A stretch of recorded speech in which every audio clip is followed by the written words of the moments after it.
آپ کو خوش آمدید کہتا ہوں عابد صاحب. آپ یہ فرمائیے گا کہ یہ معاملہ ریزرو سیٹوں والا ایک حتمی شکل اختیار کرتا نظر آتا ہے. آج تو میرا خیال تھا کہ سپریم کورٹ اس معاملے کو کلوز کر دے گی اور شاید ججمنٹ ریزرو کر لے. اٹارنی جنرل کے بعد صرف پی ٹی آئی کا جواب دینا باقی رہ گیا اور اس میں کچھ باقی نہیں, لیکن ایک ہفتے کے لیے پوسٹ پون ہو گیا معاملہ فی الحال. ملک صاحب یہ ایک قانونی بحث ہے. میں آپ کی توجہ کچھ دلاؤں گا ماضی کی چیزوں پہ بھی. آپ کو یاد ہوگا پیپلز پارٹی پارلیمنٹیرین بنی تھی اور جس طرح پی ایم ایل این اور یہ مسلم لیگ پیپلز پارٹی کو توڑا گیا تھا, ایک گروپ بنایا تھا.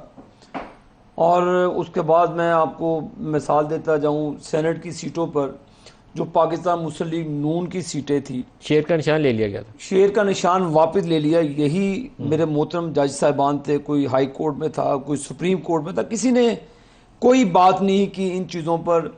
نواز شریف کے دستخطوں سے بلکہ راجہ ظفر الحق سے جو سگنیچر کر کے ٹکٹس اوارڈ کیے گئے تھے, انہوں نے جس طرح سے پھر نواز شریف صاحب کو ڈسکوالیفائی کیا فار دا لائف ٹائم. تو دیکھیں میرا بڑا بےحد احترام ہے اطہر مدن اللہ صاحب جو ہمارے آنریبل سپریم کورٹ کے جج ہیں, یہ اس وقت اسلام آباد ہائی کورٹ میں جج تھے, میرا بےحد احترام ہے ان کے لیے. لیکن جب نواز شریف صاحب کی بیلیں ان کے سامنے لگتی تھی تو سنتے نہیں تھے. نواز پی ایم ایل این کا کوئی کیس جاتا تھا تو سنتے نہیں تھے. یہ ذہن میں رکھیے جیسے ستر منیلا وہ جج تھے جنہوں نے آبزرویشن دی تھی کہ حکومت گارنٹی کرے کہ نواز شریف 2 دن زندہ رہیں گے اگر باہر جانے کی اجازت نہیں دی تو. مشہور زمانہ آبزرویشن ہے ان کی. بات یہ نہیں, نواز شریف کو واپس باہر جانے کی اجازت دینے میں بڑا رول تھا اس کا. جو جج وہ ہوتا ہے جس کے فیصلے بول, جان آپ نے اللہ کو دینی ہے, ایمان وہی ہے, اللہ تعالیٰ کو بھی آپ نے حساب دینے. میں ان کے فیصلوں کی آبزرویشن کے خلاف نہیں ہوں.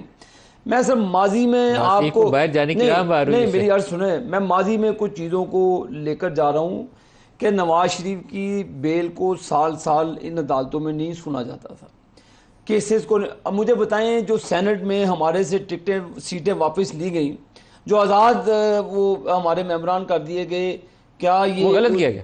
دیکھیں نا وہ سیاسی جماعت کے ساتھ زیادتی کی گئی. پھر معافی مانگے نا ان چیزوں پہ, معافی مانگنی چاہیے. معافی مانگے کہ ہم نے نواز شریف, اب ہمیں کہہ رہے ہیں ابھی کہہ رہے ہیں جی کہ پی ٹی آئی بڑی پارٹی, کیا مسلم لیگ نون انڈیا کی جماعت تھی یا بنگلہ دیش کی جماعت تھی؟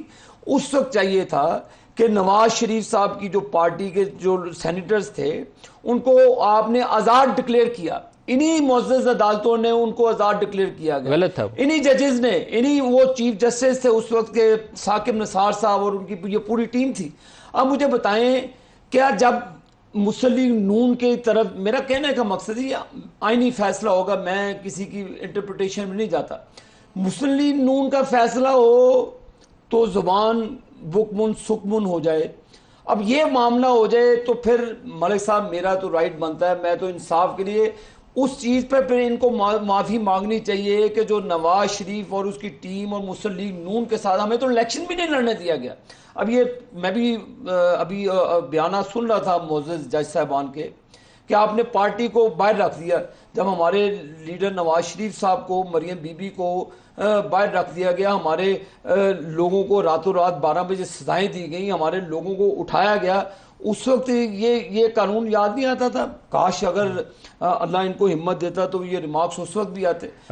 میرا گلہ کہ گلہ یہی ہے ملک صاحب, پھر جو چیز روز اول سے ہوتی ہے جہاں تو اس پہ معذرت کریں اور قانون کے مطابق چلیں.